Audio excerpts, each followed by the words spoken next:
Are you actually who we think you are?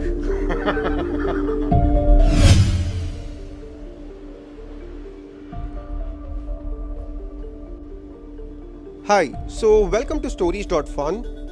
Who are you and why have you decided to share your story with us today? I think it's time that the world hears my story and that it's pretty relevant to a lot of folks. A lot of people might know who I am, but they don't know my story. They may have heard about it, but they don't know it. So this is my opportunity to share my story with the world. Okay, awesome. Since when have you been in crypto and what's the journey been like?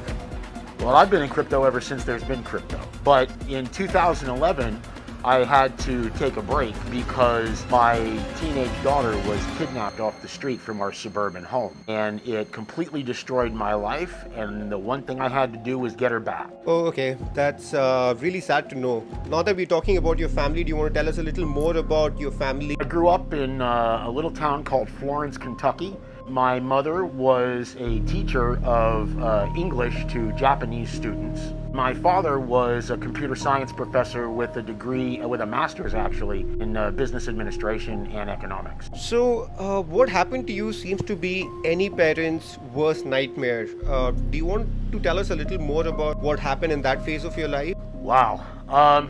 She disappeared in August of 2010. When tragedy strikes, 10,000 things you think you should do, and 9,999 of them are wrong. And we hired private investigators. We hired child recovery experts. We worked with the police. We tried to get the FBI involved. However, we had no leads, nothing worked. And eventually I realized that if I was going to get her back, I had to do it myself. And it destroyed my marriage. I had to quit my job. I sold my 401k. I moved back to Cincinnati.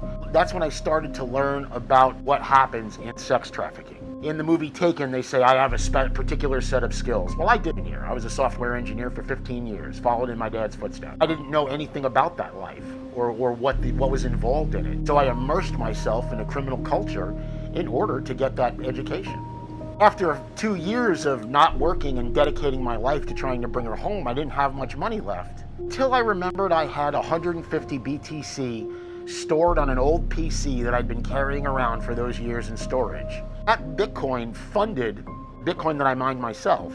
That Bitcoin funded bringing her home. Okay, so this is actually one of the earliest use cases of Bitcoin we've ever seen, right? As early as it gets, essentially. You know, a lot of degens in our community. You probably are one of the earliest degens in the Bitcoin space, in the crypto space. Do you want to tell us a little more about that journey, about how you got into the space? Santa Barbara is a very small town, and there's like 3 universities in town. And I'm an amateur mathematician, and I had a lot of friends in the scientific community. Like, for instance, I just lived a couple miles away from Hal Finney, and I ran into him a few times. It just sort of was a natural sort of transition to participating in Bitcoin because of my interest that already existed. Okay, so this is interesting. Let me get this straight. Your mother taught Japanese kids English, right? You've been in crypto as early as it can get. Hal Finney, who is one of the earliest contributors towards Bitcoin, lived a few miles away from you. Of course, you have deep background in tech as well. And you disappeared from the crypto scene in order to rescue your daughter. Let me get this straight.